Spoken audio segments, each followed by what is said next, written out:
Gary, my message says we're streaming live. Yep, you're good to go. Floor is yours. Thank you. Good evening, Town of Dayton. It's the Town of Dayton Planning Board. Public hearing / regular meeting held remotely on Wednesday, May 5th, 2021 at 6 p.m. Due to the increasing concerns surrounding the COVID-19 pandemic, this meeting / public hearing will be held remotely with no physical meeting location. Those seeking to provide public input should do so using the methods listed below. Video and audio of the meeting will be aired on Comcast Local TV 9 at a later date. A recording of the meeting will be available on the Town of Dayton YouTube channel at a later date, which can be accessed using this link, www.youtube.com/Town of Dayton Planning and Land Use. Again, that is www.youtube.com/Town of Dayton Planning and Land Use. Public input may be provided using the following methods. Contact our office at kateeasterday@dayton-mass.gov. Again, that is kateeasterday@dayton-mass.gov. Use the email subject line public hearing / meeting May 5, 2021 public input and include your name and address for the record. Or you may call 508-669-6431 extension 114 during the meeting and leave your voicemail if necessary. Again, the phone number is 508-669-6431 extension 114. To join the meeting, you may access https://zoom.us/j, but I'll just give you everything. It's dial by your location would be a 646-558-8656 number. That's 646-558-8656. The meeting ID number is 986-9696-2239. Again, that is 986-9696-2239. The passcode for this meeting is 745316. And again, that is 745316. At this time, I'd like to call the meeting to order. And if everyone would please join me in the Pledge of Allegiance. I pledge allegiance to the flag of the United States of America and to the republic for which it stands, one nation, under God, indivisible, with liberty and justice for all. Thank you. Members of the board, I'd like to move on to agenda item number 3, and is that please confirm the next meeting date of May 19th, 2021. That is again the confirm the next meeting date of May 19th, 2021. With that, we're going to move on to agenda item number 4B, and is that the discussion, 4A. This is a discussion with Town Administrator, Mr. Michael Mullen, and this in regards to the Serpent federal funding opportunity. Mr. Mullen, on behalf of the Planning Board, I'd like to welcome you to the Town of Dayton. It's nice that you're here with us this evening, sir, and you have the floor. So, and thank you for having me, Mr. Chairman. It's been like an honor, and it's been extremely fun working with you already, and so many of your members and Mrs. Easterday as well. Really, it's been a pleasure. And in some ways, I'm not sure good or bad, but some hours of the day, it feels like I've been here for a long time. And other times of the day, it feels like I'm still pretty new to town. But the welcome from everyone in town, including Vice Chairman Woods, has been very gracious. And I really want to thank everybody for that. So thank you. One of the things, I'm coming into town at a pretty exciting time.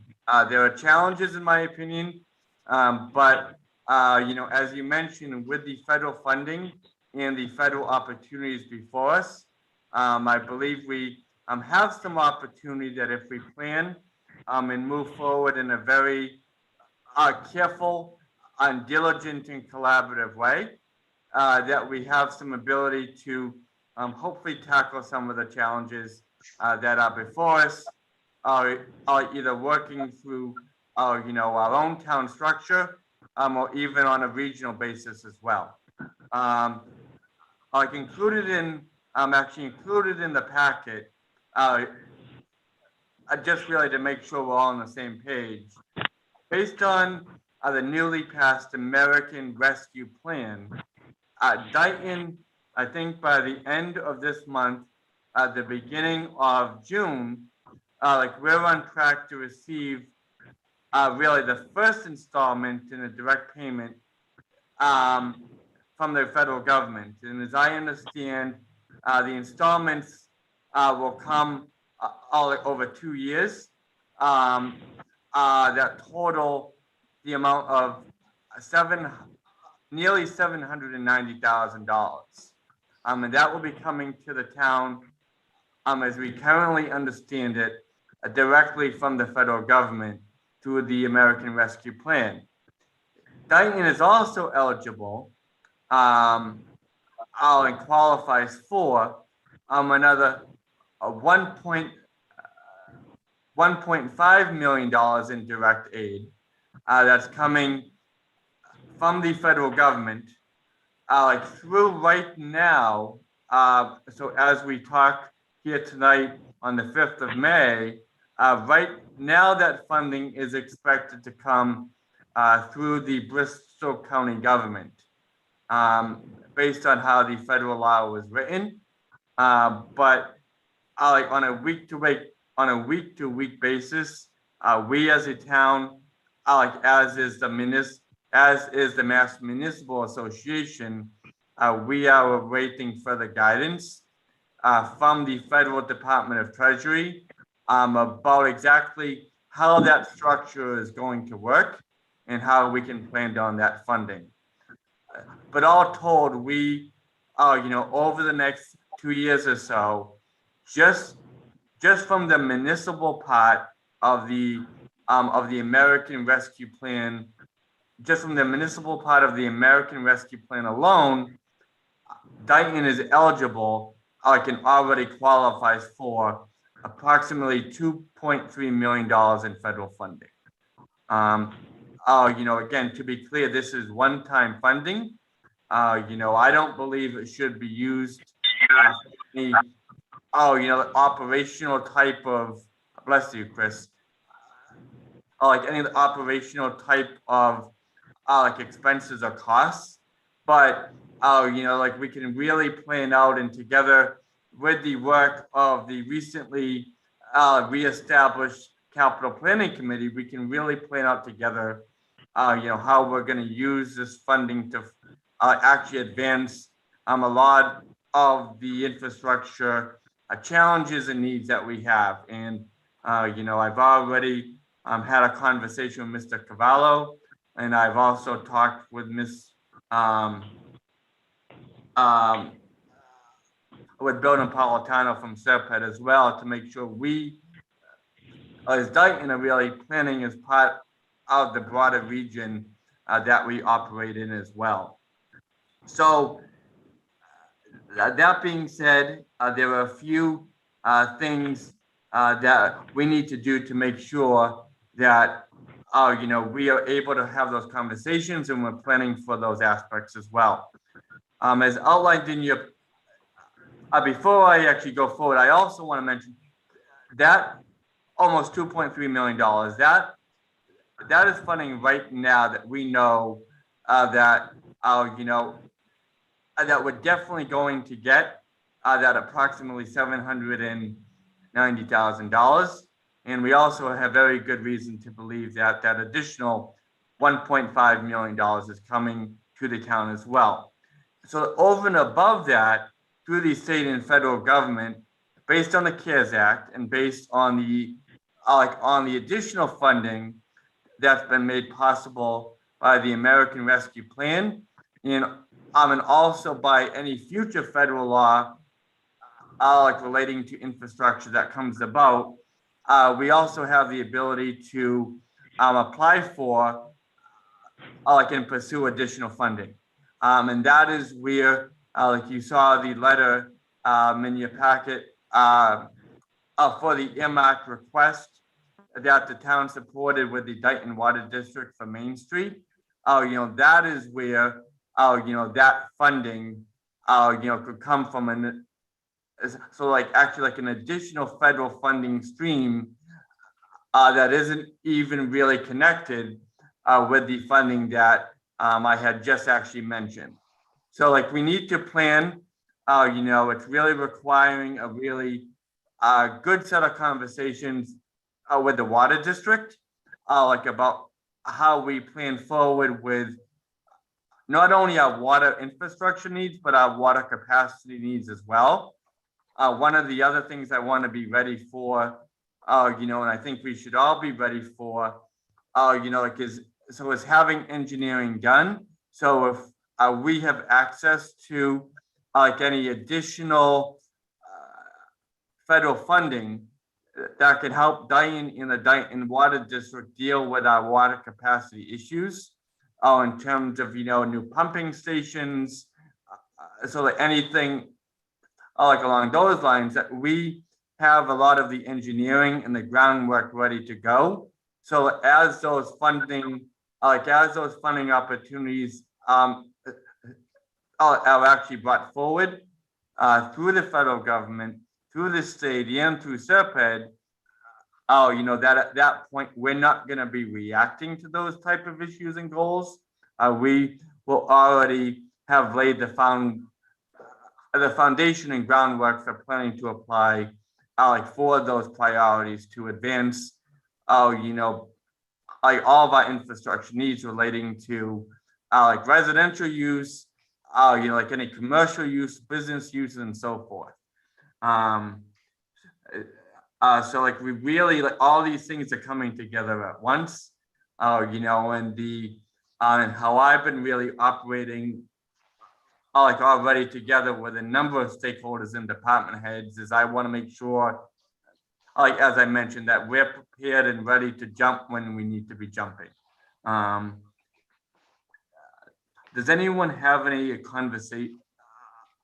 questions or concerns about a lot of those federal funding aspects that I just outlined, and the priorities and the projects that I have heard anyways, at least in the last 8 weeks, and then before that are really the priorities and goals of the town moving forward?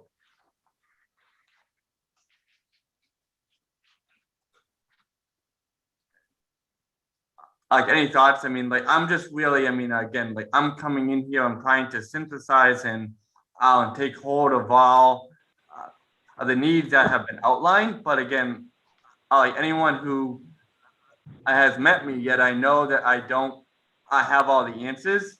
And I really want to hear what all the stakeholders, what the planning board is thinking, what all our other partners are thinking, to make sure my thinking is aligned with yours, is aligned with residents, so that as we plan forward, we're doing it, in a very collaborative way, if that makes sense, Mr. Chair. Mr. Ball, let's have a quick question. Right now at this time, does the Dayton Water District, have they gone out for any engineering in regards to the Main Street line, possible Main Street line? Yes, they have. The engineering is actually underway. So in their Main Street engineering and design process is actually, I believe, following the same track as the town's engineering and design process for the repaving of the road. And the good news additionally is that I believe 2 weeks ago, the Dayton Water District found out that it was awarded a low interest loan to deal with the $4 million cost of the water line as well. So the good news is there's already a funding mechanism for the water line. Ideally, we would have the whole cost of that actually paid for by the federal government, through the earmark request that we submitted through Congressman Auchincloss's office. That would be the ideal scenario. So none of the debt service, or the principal and interest costs actually ends up, actually included in the water rates. But until then, the good news is that the water district, from what I understand, based on the notification last week of the low interest loan, that there is a funding source really to do that. So that Main Street can be addressed actually with all the infrastructure there all at once. Yeah, that was a little bit of my concern if any of those funds or allocations of monies were going to be put onto the backs of the ratepayers. So as it stands now, it sounds that the water district is doing the due diligence in regards to, the possible extension of the line, of the new line itself, and also in conjunction working with the highway department for paving directly behind. So that's a good thing. Do we have, I see accompanying documents that have been presented already to Congressman Auchincloss by, our area representatives, Representative Haddad and Senator Pacheco, and also, accompanying letter from yourself and our highway superintendent. So I think with the package has been provided to the federal government, it was very thorough, and that's why, we are receiving the funding that we are going to receive. So, and I want to also thank our member who was our representative to Serpent, Mr. Cavato, because he's been very instrumental in getting us this information directly down from Serpent in regards to what possible funding sources are available through the town right now at this point. So I want to thank everybody involved.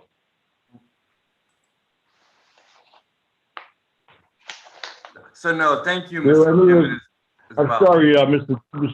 Town Administrator. Do any of the members have any questions of Mr. Mullen for this evening? Feel free to raise your hand and ask.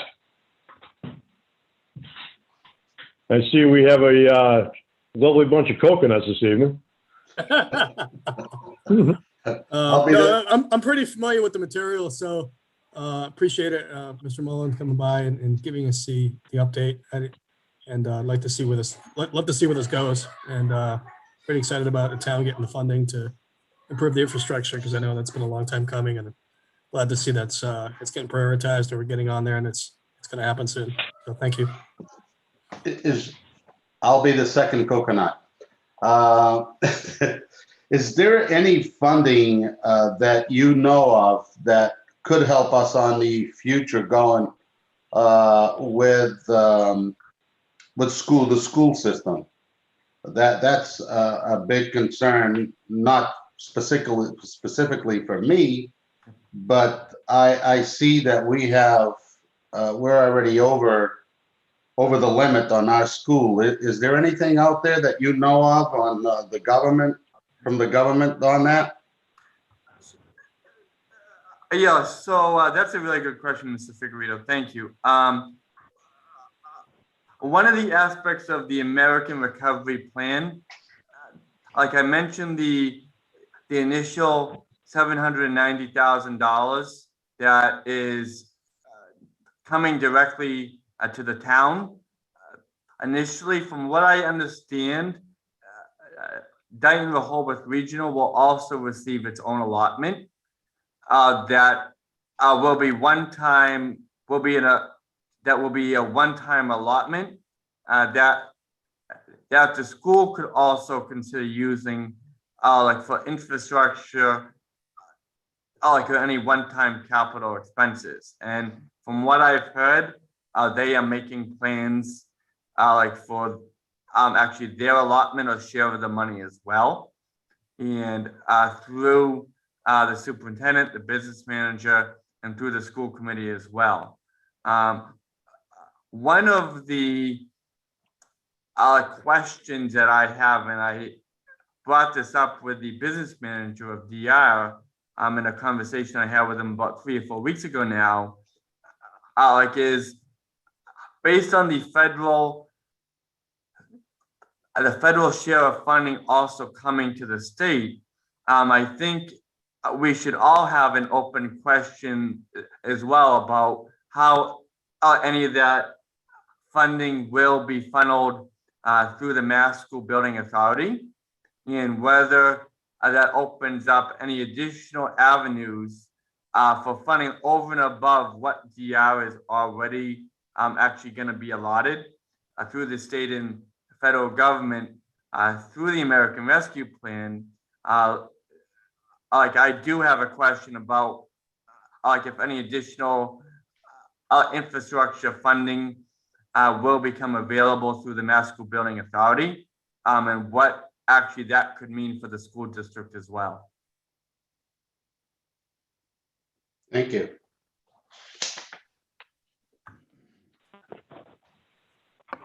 Any other members have any questions or concerns for Mr. Mullen? With that, Mr. Mullen, I would like to thank you for coming with us and being with us at tonight's meeting.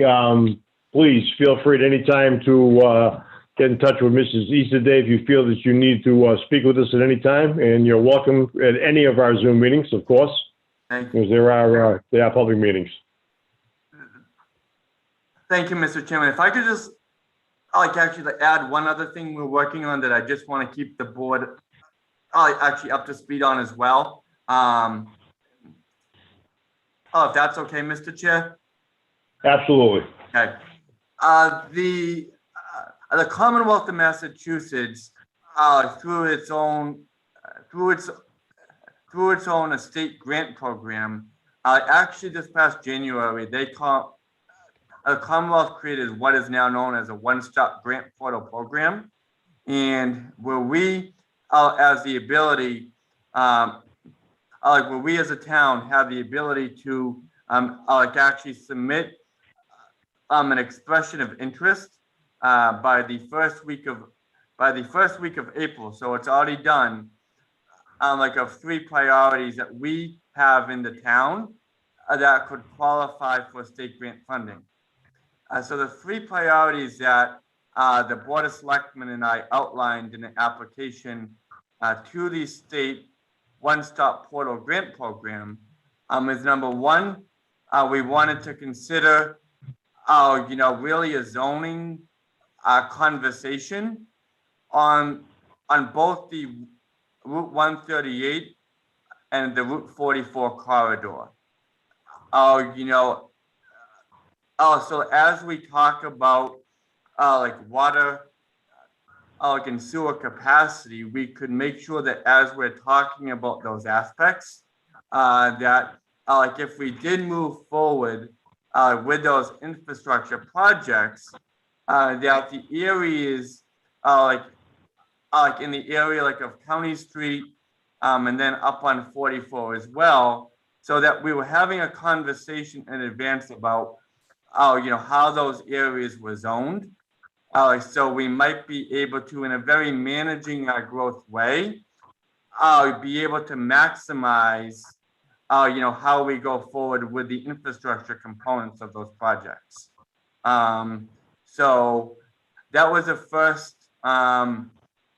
That was the first priority. We actually heard 2 weeks ago that the state has actually accepted that priority as a priority, and so we have to move forward and actually submit it in a grant application due the first week in June.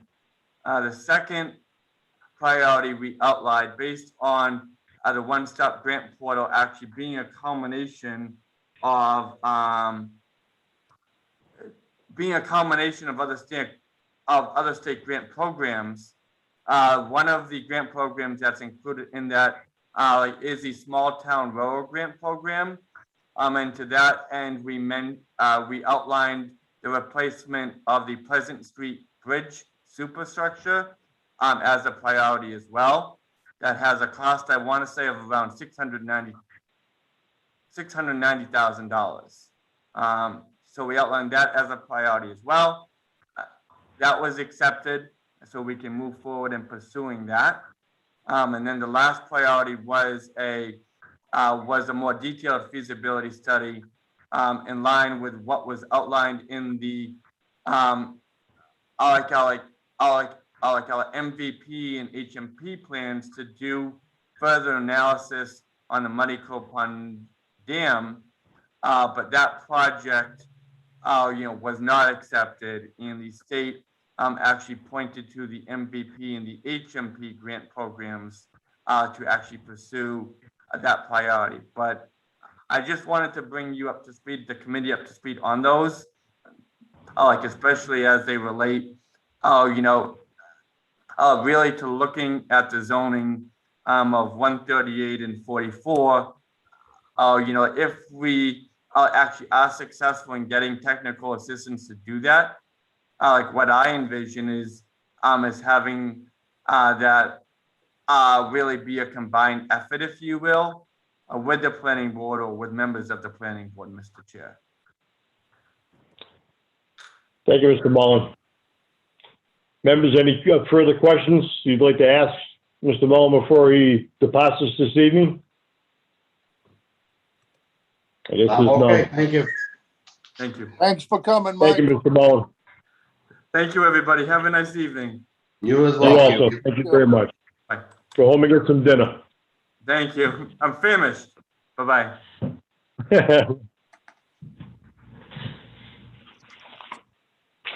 Gentlemen, I want to move on to agenda item number 4B, and it's the public hearing, zoning bylaw amendment, section 2916, marijuana cultivator definition. Now, you guys received this in your packet, and what's happening is that I just want to talk a little bit before I get into opening the hearing. The CCC, from what I understand, has changed the wording on this information itself. That's why we have to act this evening. So at this time, I'm going to read this notice. It's the Town of Dayton Planning Board, 979 Somerset Avenue, Dayton, Mass. 02715, telephone number 508-669-6431, extension 114. This is the Town of Dayton notice of public hearing in accordance with the provisions of Chapter 40A, Section 5, Mass General Laws. The Dayton Planning Board will hold a public hearing on Wednesday, May 5th, 2021 at 6:05 p.m., held remotely via Zoom, to review and receive public comments concerning the proposed amendments to the Dayton zoning bylaws adopted June 15, 2020. The proposed amendments are identified below in terms of subject matter. The item designations given have been assigned by the planning board for identification purposes only. Article numbers will subsequently be established by the selectmen for the warrant. Item number 1 is marijuana cultivator zoning bylaw. This is to see if the town will vote to amend the Town of Dayton zoning bylaw, section 2916, by deleting the existing marijuana cultivator definition in its entirety and replace it with a new definition or take any action thereof. Item number 2 is the marijuana product manufacturer zoning bylaw. And this is to see if the town will vote to amend the Town of Dayton zoning bylaw, section 2916, by deleting the existing marijuana product manufacturer definition in its entirety and replace it with a new definition or take any action thereof. A copy of the complete proposed text is available at the Town of Dayton website at dayton-mass.gov/government/planning board/index.php, or at the office of the town clerk of the planning board at 979 Somerset Avenue, Dayton, Mass. during the regular business hours. Any person interested or wishing to be heard should send their statement by email at keasterday@dayton-mass.gov. Again, that's Dayton-ma.gov, or call the planning board office at 508-669-6431, extension 114. And this is the Dayton Planning Board, Timothy Ryan's chairman. So at this time, gentlemen, I'm going to entertain a motion to open the public hearing. So moved. There's Second. been a motion made and second. Any further discussion on opening the public hearing? Hearing none, let's vote. Gentlemen, by roll. Vice Chairman Woods. Aye. Clerk Figueredo. Aye. Member Cavallo. Aye. Member Cunha. Aye. Chairman Rhines. Aye. So, gentlemen, we've had an opportunity to look at this again. There was, the wording had changed from what was written. So I'm going to go back over to, you're going to read, if you go to the second page under the current bylaw of their 2916, the bylaw itself states that marijuana shall be defined as a marijuana under Chapter 94C of the Mass General Laws. A cultivator shall mean an entity licensed to cultivate, shall mean an entity licensed to cultivate, process, and package marijuana to transfer marijuana to other marijuana establishments. And then you're going to go down and see marijuana establishment. This gives the definition. You're going to also go down to the bottom of page number 11, and the authority is still under 2917. Yes, the marijuana overlay district is adopted pursuant to the authority provided by Mass General Laws, Chapter 40A, General Law, Chapter 94G, in the Home Rule Amendment, Article 89 of the amendments to the Constitution of the Commonwealth. And then again, you're going to go down to 2918 is the establishment of the overlay district.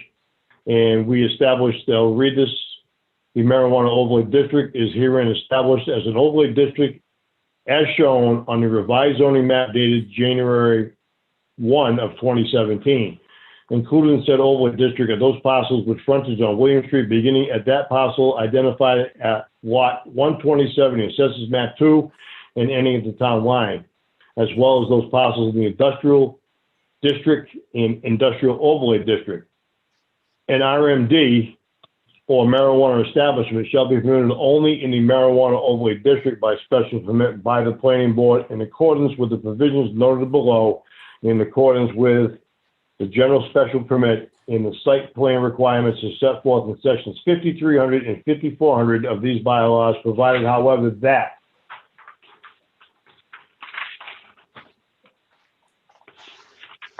so I don't believe, Mrs. Easton, do we have any residents on this evening right now for public input? We do not. Hey, Mr. Chairman, can I address this for a second? Sure, absolutely. Yeah, just to make it simple for everybody on the phone, anybody looking at this, trying to figure out the difference. If you go to page 21 of your packet, the only difference between the current bylaw and the new bylaw is the addition of the words delivery and. If you look at the definition for marijuana cultivator and the definition for marijuana product manufacturer, on line number 2 of product marijuana cultivator, the addition of the words and addition of the word delivery and or transfer. So the words that got added are deliver and, because before it just said to transfer. Now it says to deliver and or transfer. And it's the exact same modification to the marijuana product manufacturer. And so I don't know who submitted this change and what the motivation was behind it. So my question really is to whoever filed this motion, or not filing the motion, but filing the bylaw amendment. I'd be curious to know what the motivation was behind adding the words delivery and or, because I don't know why that needed to be distinguished and what that entails. Does anybody have that information? Mrs. Easterdick, go right ahead. So Jeff, before the, we had a former member, Tom Pyers submit this. He was a former member of the planning board. And he had submitted this last year, and unfortunately it didn't get submitted in time. We weren't able to have the public hearing in time to do it. The issue, from my understanding, when Mr. Pyers submitted it, was the issue of delivery, because now what's happening is marijuana retail establishments, I believe, and cultivators are now having the option to do home delivery of marijuana products.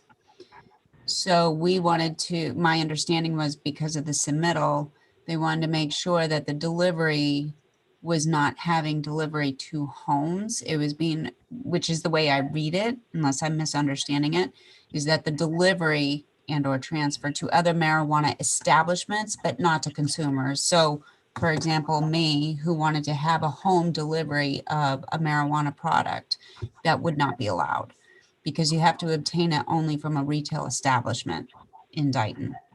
Okay. That's my understanding. I hope that makes sense. I thought that was implied with the word transfer. Transfer. I think maybe it could be. I think there was a little more, they were thinking that it was a little more obscure because now they've instituted this delivery service. I could be mistaken. Oh, you're Okay. right, because You're right, the, transport and delivery, it's one and the same. I think you just wanted to make it more clear. Well, I mean, I wonder if Yeah, that's what transfer happened. means shipping versus delivering, as in like getting in your car and delivering it to another Correct. establishment. I mean, Yeah. okay. Yeah.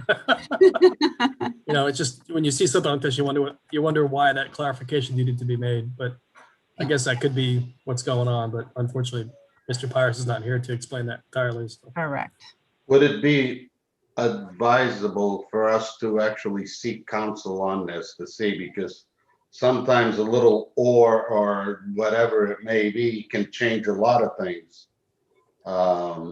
And I was wondering if maybe you guys agreed to have the town council or our whoever to look at that and kind of interpret this a little bit easier to understand, I should say. Is that fair to say or not? Yeah, I'd say it's pretty fair to say. But I do believe that before it will make the warrant, it will have to be reviewed by town council. And if I'm sure that there were any errors or omissions, they probably send it right back to us and tell us that, you know, we have to hustle up if we want to get it on for the warrant for town meeting. So Does that make any sense? Are you saying that we don't have enough time to have council look at it, or? No, council will look at it, Joe. They always look at all warrant articles that go on the warrant before it goes to the printer, before it's, you know, sent to the Okay. printer. So if there's any problems, they'll send it back to us. Okay, If all there's right. any wording or phrasing problems, that type of thing.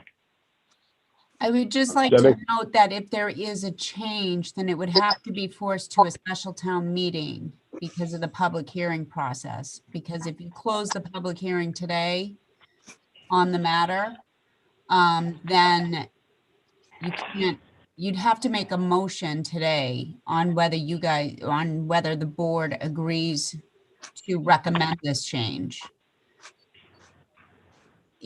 I suspect if you want town council, if you're going to go that route and it goes to the town council for review and they say, it shouldn't go this way, then we would have to redo the process again because you wouldn't have time to change it. Does that make sense? Because you'd have to have another public hearing unless you wanted to continue the public hearing. You could make a continuance. And actually we have another zoning bylaw hearing on June 2nd for the kennel. And you can actually make a motion to continue this public hearing to that date.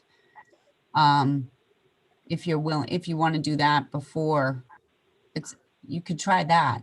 That's a suggestion. If you want to make it for the annual town meeting warrant.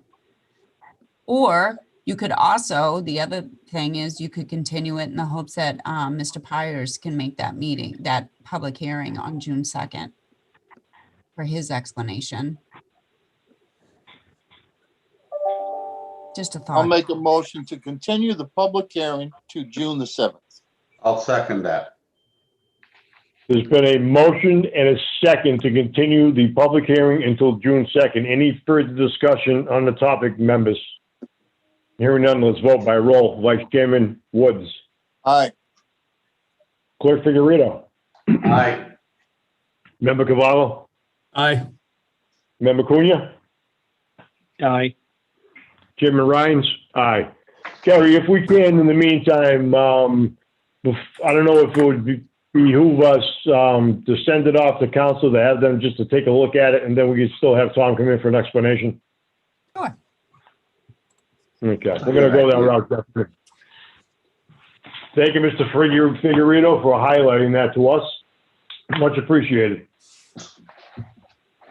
You're So, very gentlemen, I'm gonna welcome.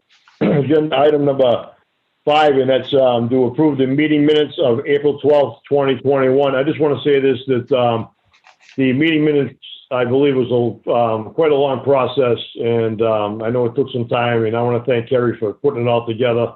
And I know that it's been pretty lengthy with, the Forest Hills situation, and other agenda items. So I'm going to entertain a motion to accept and approve the meeting minutes of April 21st, 2021. So moved. Second. Motion made and seconded to accept the meeting minutes of April 21 of 2021. Hearing none, let's vote by roll. Vice Chairman Woods, Aye. Clerk Figurito, Aye. Member Cavallo, Aye. Member Cunha. Aye. Thank you, gentlemen. This is Easter Day. I'm going to move on to agenda item number 6, and that is any correspondence for this month? We have no correspondence. Thank you. So at this time, I'm going to open the floor up for public input.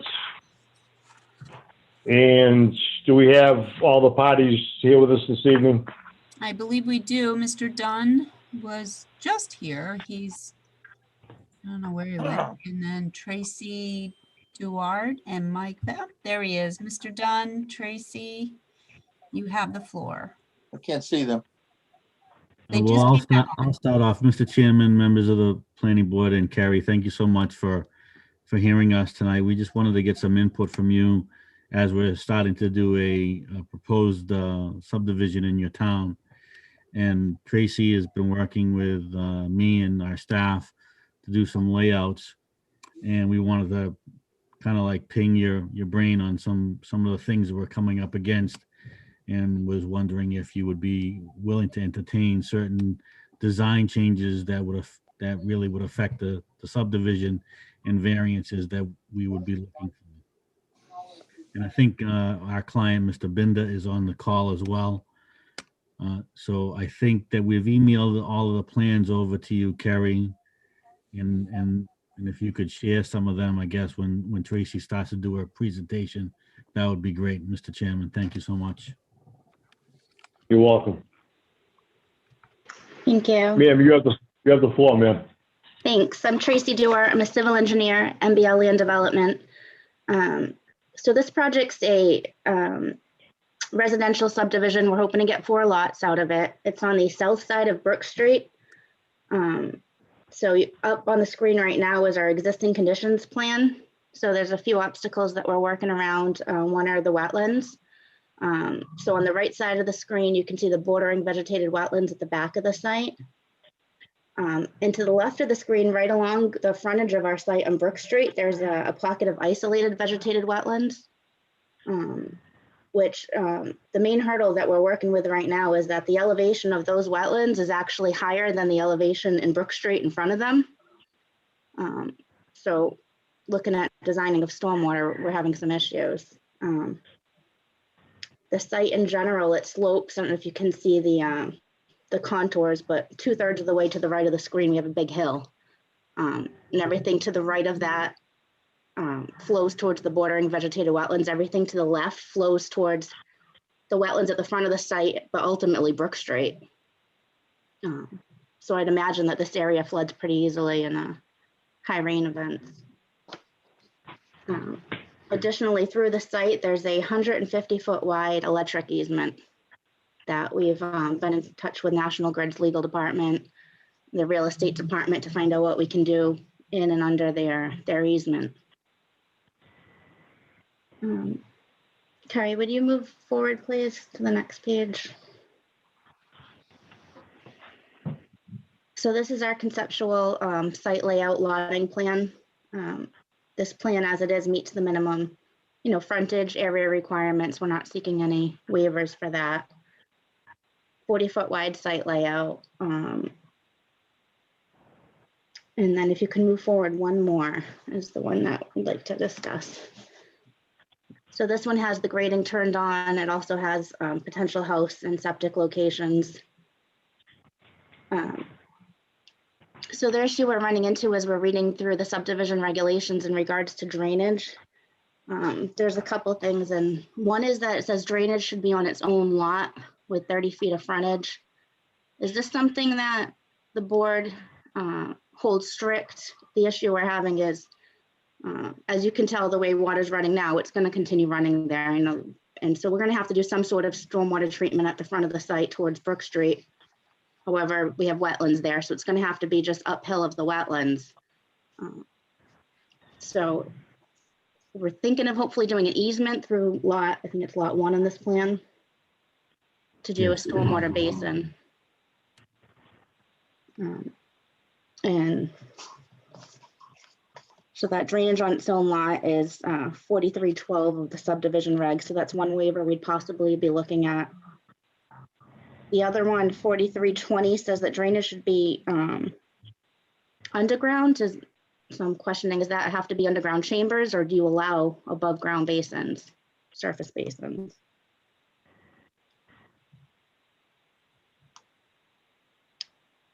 And then in regards to meeting the Massachusetts stormwater management standards, in Massachusetts, if your subdivision is 4 lots or less and you're not discharging to a critical area, the stormwater standards don't even apply.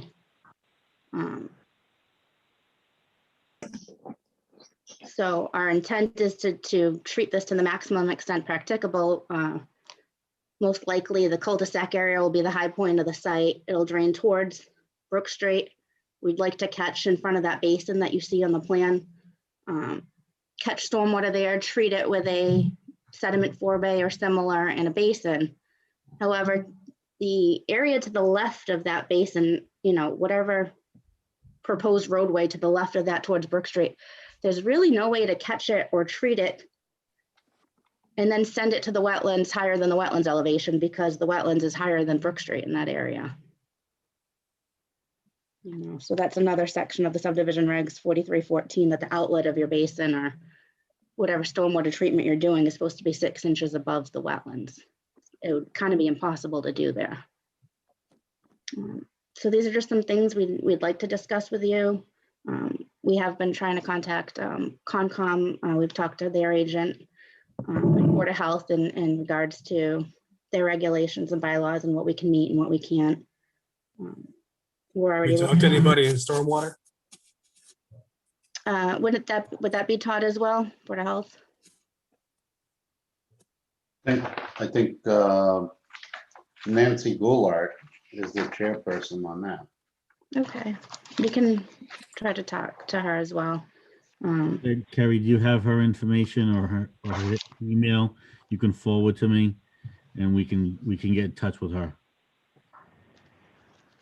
So, Mr. Chairman, we'd like to kind of hear if some of these waivers that are in your subdivision rules and regulations would be something that the planning board would entertain, so that we could proceed with our design and get something submitted to you. Mr. Chairman, if I might address that. I'm Sure. sorry, go ahead. I was just going to say, I was just going to say, Tracy, I think that you've covered all your bullets, right? Okay, so you have a very long laundry list of requests and I guess conflicts between what you want to put in and what the lay of the land is allowing you to do to fit within the requirements of the subdivision bylaws. So I think if you had a list, and this is just me, if you had a list, we could probably address those individually.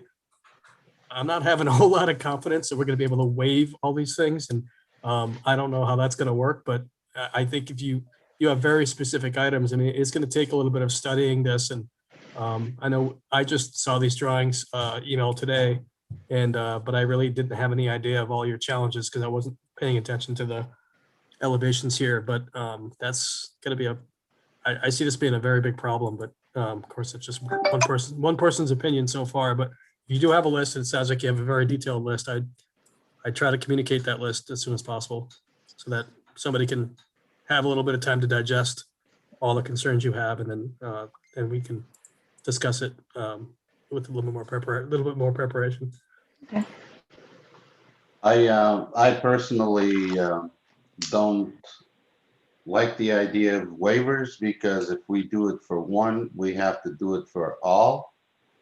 And and that's my biggest concern. Other than that, I'm willing to listen, and vote accordingly. That's basically how I feel. Vice Chairman Woods, any comment? I am against all waivers.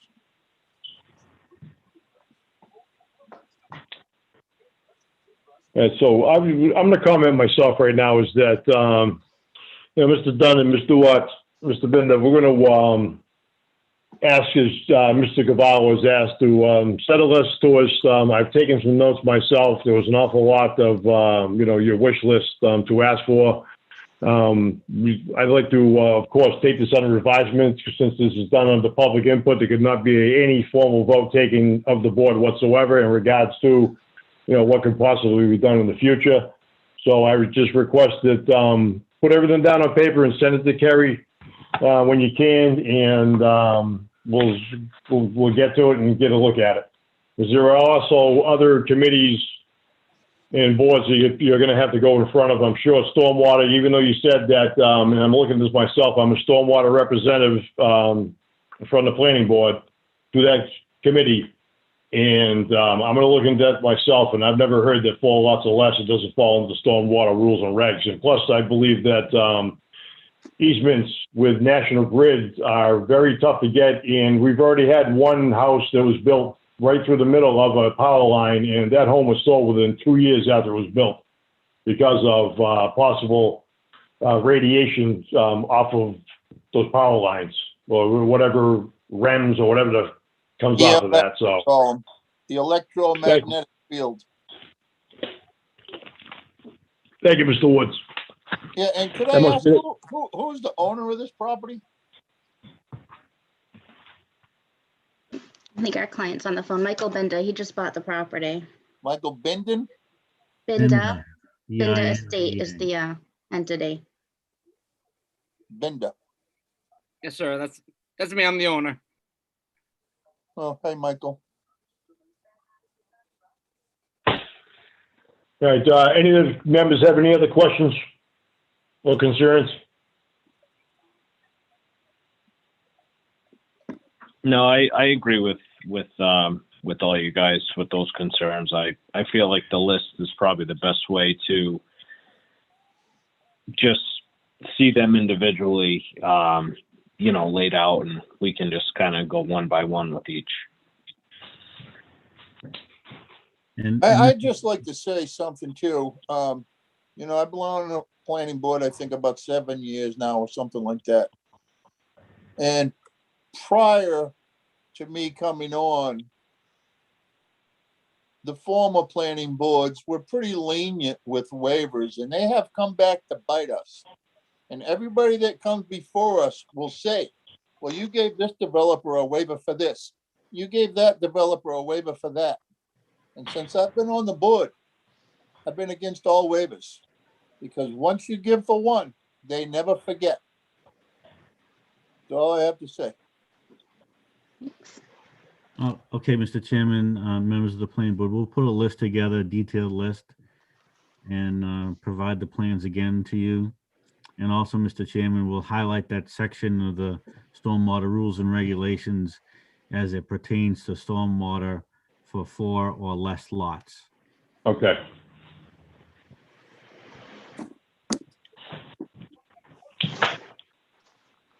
Okay, Mr. I want to thank, Mike, did you have anything you want to add to, or you want to say to the planning board before we end our call here? Nope, I'm all set. Okay. Just thank you for Can your time. I have one recommendation for, if you're going to do anything to these drawings, can you just add a little locus thing on here somewhere? Is it back No. on the existing conditions plan No, it would have been on the cover, but cover sheet? we're just on concept phase right now, so we haven't gotten that far. We can add that, no problem. Okay, just to get an idea of where this is located with respect to the lots, and I can get on the plot plan for the town to figure it out, but normally just Yeah. having that quick little push pin, here it is, Yeah, makes it easier. absolutely. We'll add the locus. It is right next door to 461 if you need a number to find it off Okay, of. all right, I'll take a look. Thank you very much. No problem. Okay. Anything else, Tracy, Mike? I think that's it at the moment. We know what we need to put together to give you guys.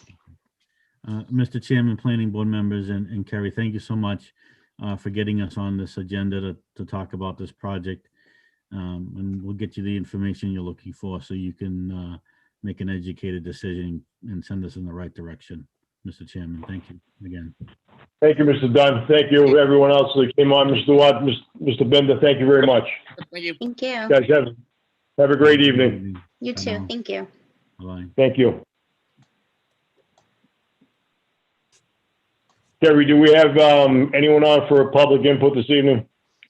That is, hold on one second.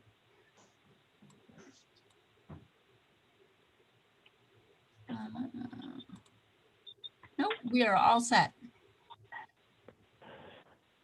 Jocelyn, this is just a reminder that the next meeting is May 19th, and it's the continuation of the public hearing for Forest Hills. And Mrs. Easterdale will have your package ready before the meeting. Make sure you're getting in touch with her, and she'll have them, she'll send an email with the packets and, of course, the Zoom information for our next meeting. So with that, I'm going to entertain a motion to adjourn. I'll make that motion. Second Motion's been that. made and second. Any further discussion on adjournment? Let's vote by roll. Vice Chairman Woods, Aye. Clerk Figurito, Aye. Member Cavallo, Aye. Member Cunha, Aye. Chairman Rhines, aye. Thank you, Town of Dayton. Thank you, Cable. Have a great evening. Thank you, Mrs. Easterday. Have a good night. Thank you. Aye. Have a good Night. night. Night to all.